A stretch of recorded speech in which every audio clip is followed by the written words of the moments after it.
अपने पसंदीदा सीरियल के ऐसे ही डेली अपडेट देखने के लिए हमारे चैनल को सब्सक्राइब करें। आज के एपिसोड की शुरुआत में लीना भाग्यश्री से फोन पर बात करते हुए कहती है कि हम अभी नील को कुछ नहीं बता सकते। आज ही डॉक्टर ने बताया है कि उसकी तबीयत जल्दी ठीक हो जाएगी, आप समझने की कोशिश कीजिए। भाग्यश्री गुस्से में कहती है कि मुझे कुछ नहीं समझना है, मैं तुम्हारे बेटे के ठीक होने का इंतजार नहीं कर सकती, मुझे मेरे पोता पोती चाहिए। लीना कहती है कि मैं आपकी हालत समझ सकती हूँ, लेकिन मुझे थोड़ा सा समय चाहिए। एक बार नील ठीक हो जाए उसके बाद मैं खुद आपके बच्चों को आपके हवाले कर दूंगी। लीना भाग्यश्री को याद दिलाती है कि हमारे बीच यह तय हुआ था कि हम दोनों एक दूसरे की मदद करेंगे। नील के ठीक होने तक आप अपने बच्चों को हमारे घर में रहने देंगी और बदले में मैं आपको बच्चों की कस्टडी दिलाने के लिए मदद करूंगी। भाग्यश्री की सांस फूलने लगती है और वह गुस्से में कहती है कि भाड़ में गया कस्टडी केस, भाड़ में गया तेरा बेटा और भाड़ में गई सभी, मुझे सिर्फ मेरे पोता पोती चाहिए, मैं अभी उन्हें लेने के लिए आ रही हूँ।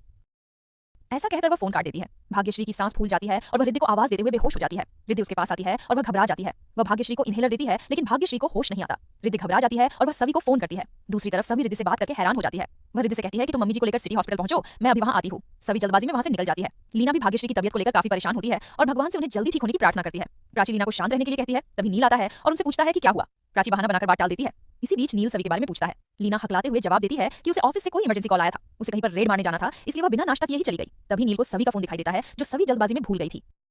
नील सभी को फोन देने ऑफिस जाने लगता है। तभी लीना और प्राची उसे रोक लेती है। प्राची बहाना बनाते हुए कहती है कि वो रेड मारने गई है तो आप जाओगे तो वो डिस्टर्ब हो जाएगी। उनकी बातों से नील सहमत हो जाता है। दूसरी तरफ भाग्यश्री हॉस्पिटल में एडमिट होती है और डॉक्टर उसका इलाज कर रहे होते हैं। सभी और रिद्धि डॉक्टर से घबराते हुए उनकी तबीयत के बारे में पूछती है। डॉक्टर कहता है कि घबराने की कोई जरूरत नहीं है, अब वह ठीक है। डॉक्टर उनको बिल पेमेंट करने के लिए बोलता है। दूसरी तरफ नील किचन में सही के लिए टिफिन पैक कर रहा होता है। प्राची वहां आती है और उसे मना करती है, लेकिन नील कहता है कि इतना तो मैं भी कर सकता हूं। तभी सभी के फोन में मैसेज आता है। नील देखता है कि सिटी हॉस्पिटल में सभी का रिसेप्शनिस्ट कहती है कि उनकी सास एडमिट है। नील हैरान होकर सोचता है कि आई तो घर पर ही है। वह उनका रूम नंबर पूछकर उनसे मिलने चला जाता है। दूसरी तरफ सभी भाग्यश्री को समझाने की कोशिश करती है कि उसके ऊपर नील के एहसान है और वह उसके प्रति अपना फर्ज निभा रही है। भाग्यश्री रोते हुए सभी से कहती है कि तुम्हारी इस नौटंकी की वजह से मैं मेरे पोता पोती से दूर क्यों रहूं, क्या इसका तुम्हारे पास कोई जवाब है। सभी कहती है कि हाँ, मेरे पास इसका जवाब है। वह साफ कहती है कि नील और मेरा कोई रिश्ता नहीं है, वो लोग मेरी फैमिली नहीं है, आप लोग मेरी फैमिली हो। मैं सिर्फ उनकी मदद करना चाहती हूँ, इसलिए मैं उनके साथ हूँ, लेकिन मुझ पर और मेरे बच्चों पर सिर्फ आपका हक है। भाग्यश्री और रिद्धि सभी की तरफ हैरानी से देखने लगते हैं। इसी बीच नील बाहर से यह सब सुन लेता है और उसको सभी के साथ बिताए हुए पल याद आते हैं। नील का सर चकराने लग जाता है और वह अचानक नीचे गिर जाता है। इसी बीच लीना सबके साथ वहां आती है। तभी वे सभी नील को वहां पर नीचे पड़ा देखते हैं और हैरान हो जाते हैं। सभी घबरा जाते हैं और नील को होश में लाने की कोशिश करते हैं। तभी सभी नील को देखकर चिल्लाती है।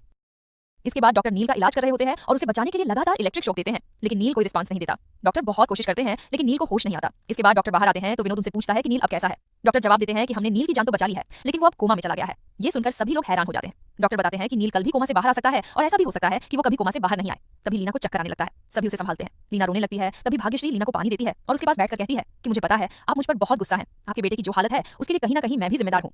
भाग्यश्री लीना से माफी मांगती है। लीना रोते हुए कहती है कि आप सही कह रही थी, जैसे ये सभी आपके बेटे को खा गई, मेरा बेटा भी उसका शिकार हो गया है।